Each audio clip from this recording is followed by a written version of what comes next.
Veux-tu danser avec moi?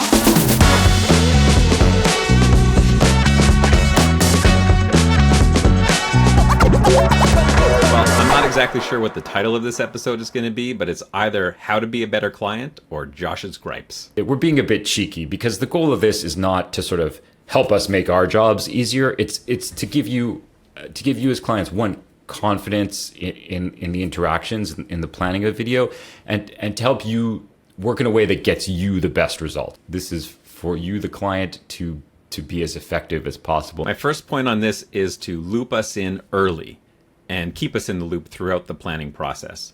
You know, very often clients will come to us when an idea is fully hashed out, but I think that's a missed opportunity to explore different possibilities and different approaches that could be taken. The next point is it's important to talk about budgets.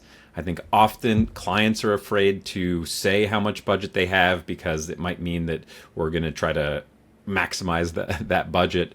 But ultimately, knowing what budget we're working with helps us make sure that the proposal that we're developing is going to meet our clients' needs. To go back to your first point about transparency, that sort of early discussion only really makes sense if we can talk within the parameters of a ballpark budget. And I think that actually brings it to my next point. There's some information that it's always good to have upfront to help us, suggest the best course of action and be the best partners that we can be. It can be in a formal brief or it could be informal. I'm just going to go through some quick points on this. Why are you making this video? Are you launching a new product? Are you solving an existing marketing challenge, pivoting your brand positioning? Who is the video for? Intended audience and demographic. What do you want the audience to do? What does success look like for the video? So is that to just be aware of the new brand, or is it to pre-order now, something specific? Where will the video be used? Is it a one-off for a trade show? Is it a TV spot that will run for a month? Is it a landing page video that will be on your website? Who are your biggest competitors? Because we'll look for cues in what they're doing to help you differentiate your offer from them and stand out. And then give us some refs of stuff you love and maybe tell us why you love it. That's always helpful, is to understand the why, what we're looking for.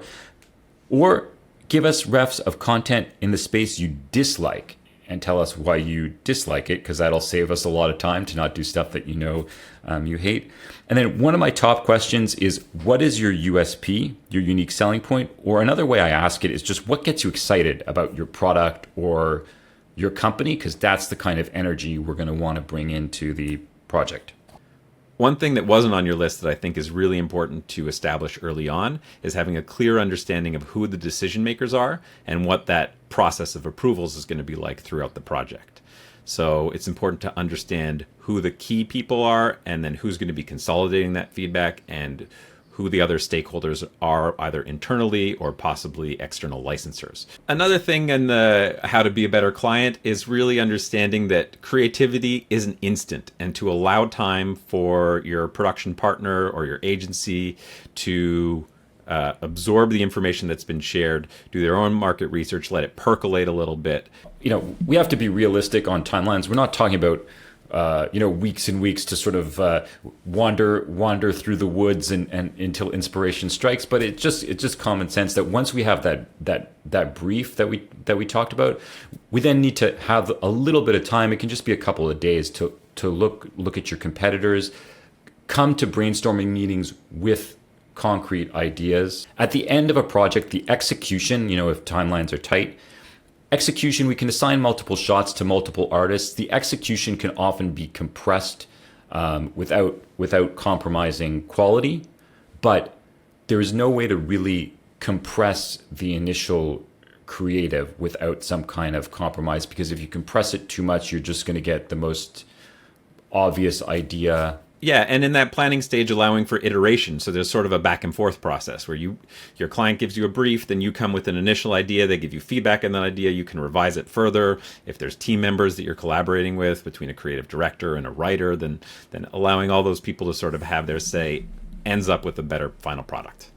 One mistake that I think is common in our industry is not allowing time to loop in the stakeholders early on the creative decision making, rushing that phase because everyone wants to get into production, front load that iteration so the execution can be compressed if necessary, and you're still confident you're going to stick the landing and everyone is on side with what that final product will be.